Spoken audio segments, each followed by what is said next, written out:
Hello tout le monde, je suis content de vous retrouver encore cet après-midi pour une nouvelle série de capsules. Vous êtes prêts? C'est parti!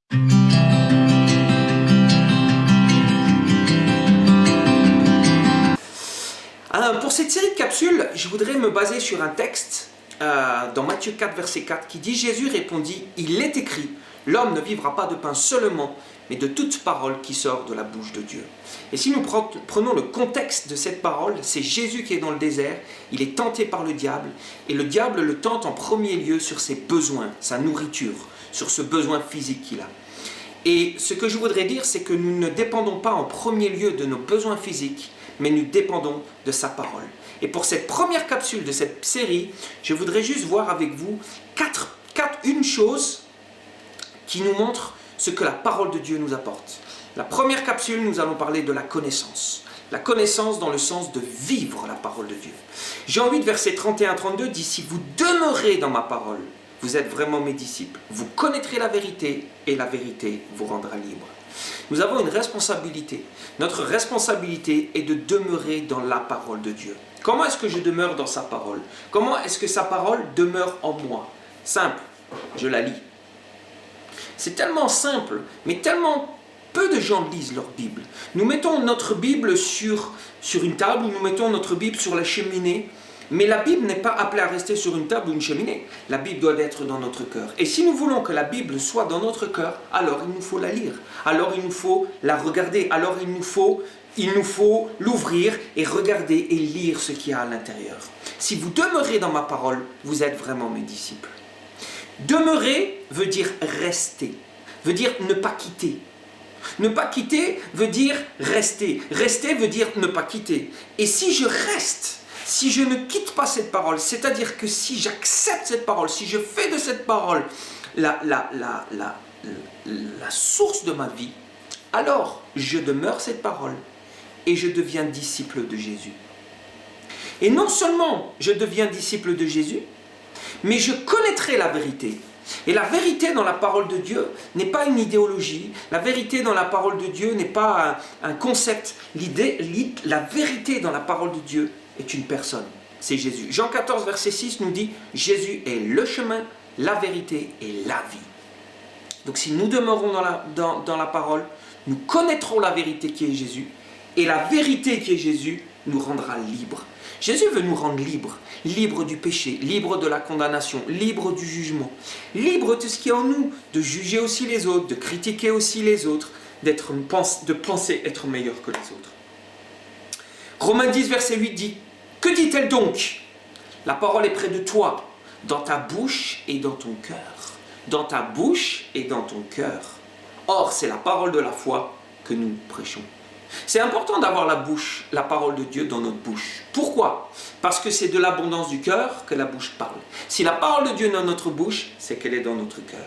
Et si elle est dans notre cœur, alors c'est qu'elle a pris toute sa place et qu'elle est vivante en nous. C'est tellement, tellement, tellement important.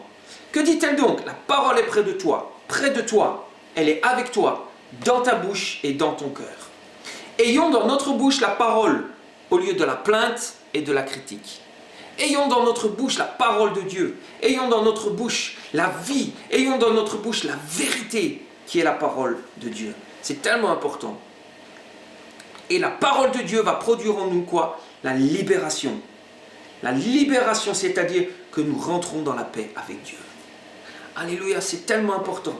La parole de Dieu dit je vais prendre le texte avec vous dans 2 Timothée 3, versets 16 et 17, parce que ce texte est tellement puissant et tellement important de ce que la parole de Dieu fait dans nos vies.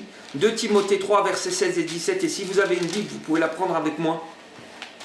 Et voilà ce que la parole de Dieu dit. Toute écriture, donc c'est-à-dire toute la parole, est inspirée de Dieu. Et le mot inspiré ici en grec, c'est théopnostos, qui veut dire le souffle de Dieu. Toute écriture est inspirée de Dieu, soufflée de Dieu. Et elle est utile pourquoi? Et qu'est-ce que la parole de Dieu produit dans nos cœurs? Elle est utile pour nous enseigner, pour nous convaincre, pour nous corriger, pour nous instruire dans la justice de Dieu, dans ce qui est juste en Jésus, afin que nous devenions propres et accomplis pour accomplir l'œuvre de Jésus, pour accomplir l'œuvre de Dieu. C'est tellement important, amen, de nous laisser enseigner, de nous laisser convaincre, de nous laisser corriger et de nous laisser instruire par la parole de Dieu. Et la parole de Dieu va produire en nous la paix de Dieu. Et j'aime prendre ce texte qui dit dans Philippiens 4, verset 7, « Et la paix de Dieu, qui surpasse toute intelligence, gardera vos cœurs et vos pensées en Jésus-Christ. » Si nous voulons un cœur et une pensée en paix, alors nous devons avoir notre cœur et nos pensées tournés vers la parole de Dieu. Il nous faut avoir que notre cœur et nos pensées soient imprégnés de la parole de Dieu. Et je voudrais juste dire une chose importante. Il est bien d'avoir la parole de Dieu dans nos pensées, mais si nous voulons que la parole de Dieu soit vivante en nous, il faut qu'elle descende dans notre cœur. Une parole qui reste dans la pensée est juste cérébrale, juste humaine, et nous ne pourrons pas la comprendre dans la dimension de Dieu. Mais si nous acceptons que la parole de Dieu soit dans notre pensée et qu'elle descende dans notre cœur, alors nous laissons cette parole vivre en nous et nous allons entrer pleinement dans la dimension de Dieu, de ce qu'il veut dire à travers sa parole. Je vais prier. Seigneur, merci encore pour ta parole. Seigneur, merci encore parce que tu veux nous révéler encore à travers la parole ce que tu veux nous dire, ce que tu veux nous donner, la dimension dans laquelle tu nous appelles à vivre. Seigneur, merci parce que nous voulons véritablement vivre ta parole.